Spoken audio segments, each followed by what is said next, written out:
The man convicted of killing 2 Bradford County Sheriff's deputies no longer sits in death row tonight. That's because of what his defense attorneys call a technicality. WENY's Kara Demers spoke to that attorney as well as the Bradford County Sheriff for reaction to this ruling. Over a decade ago, Dustin Briggs was convicted in the murder of 2 Bradford County Sheriff's deputies. Now he'll spend the rest of his life behind bars after being removed from death row. Back in 2004, Michael Van Kuren and Christopher Bergert were shot and killed while attempting to serve 2 warrants to Briggs at his Wells Township home. He was originally sentenced to the death penalty and remained on death row until a technicality vacated his sentence. This man murdered 2 law enforcement officers that were protecting their community.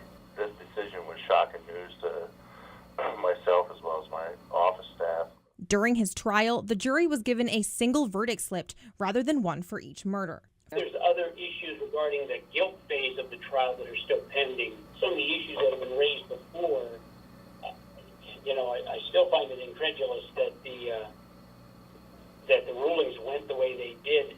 For example, Briggs' defense attorney pointed to the confession made to detectives. I 100% agree and believe that somebody should be punished for those deputies' deaths. It just was not logical that Dustin, who insists on having an attorney, is then going to supposedly admit to 2 jailhouse snitches the statements that he supposedly did, and how much credibility could you give them when they were doing this, hoping to get something out of it? Briggs' family tells WENY they believe that this is the first step in removing him from prison for good. Meanwhile, Sheriff Walter says the technicality undermines the fair trial given and the possibility of closure for the deputies' families and community. I worked with them hand in hand. I trained with them. I spent time with them. Yeah, they're my 2 brothers. Reporting in Towanda, Kara Demers, WENY News.